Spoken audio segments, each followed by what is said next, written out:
We provide you the platform to turn your dreams into reality. Give wings to your aspirations with KR Mangalam University. नमस्कार, आपके साथ हूं मैं आरजू दुबे। आप देख रहे हैं news nation digital. This video is co powered by KR Mangalam university.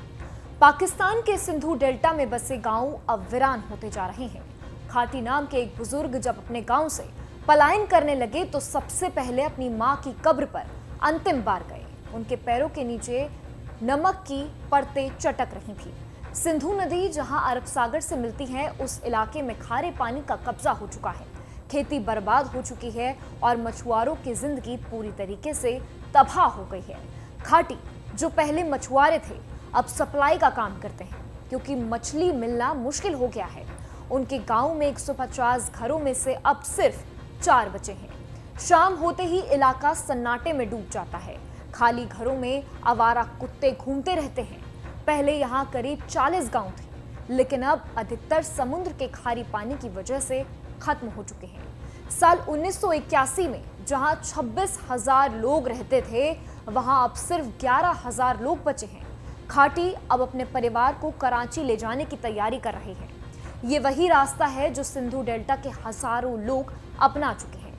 मछुआरा समुदाय के हित में काम करने वाला संगठन फिशर फॉक फोरम के मुताबिक इस इलाके में हजारों लोग विस्थापित हो चुके हैं। जिन्ना इंस्टीट्यूट की एक रिपोर्ट बताती है कि पिछले 20 सालों में 12 लाख से ज्यादा लोग डेल्टा से पलायन कर चुके हैं। एक रिपोर्ट के अनुसार सिंधु डेल्टा में 1950 के बाद से 80% तक का पानी बहाव घट चुका है। इसका कारण है सिंचाई नहरें, बांध, ग्लेशियर्स का पिघलना। इसका कारण समुद्र का खारा पानी जमीन के अंदर घुस जाना है। 1990 के बाद से पानी में नमक का स्तर 70% बढ़ गया है। इससे खेती नामुमकिन हो गई है और झींगा, केकड़े जैसे जीव भी खत्म होने लगे हैं। केटी बंदर जैसे शहरों में जमीन पर नमक की सफेद परतें जम गई। पीने का पानी तो दूर दूर से लाया जाता है। लोग गधों से इसे अपने घरों तक पहुंचाते हैं। हाजी करम जाट नाम के एक ग्रामीण कहते हैं, कौन अपनी जमीन यूं ही छोड़ देता है, लेकिन जब घर ही डूब जाए तो कोई और रास्ता बचता ही नहीं है। सिंधु नदी पर बने कई नए प्रोजेक्ट्स, किसानों ने इस पर प्रदर्शन भी किया था, जिसके बाद कुछ नहरें योजनाएं रोक दी गई थीं।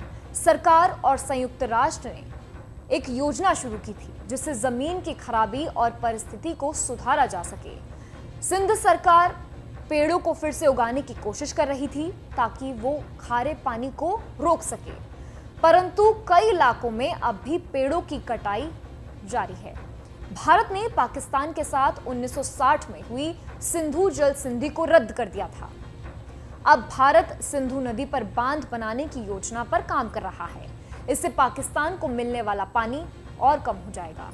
पाकिस्तान ने इसे युद्ध की कार्रवाई करार दिया है।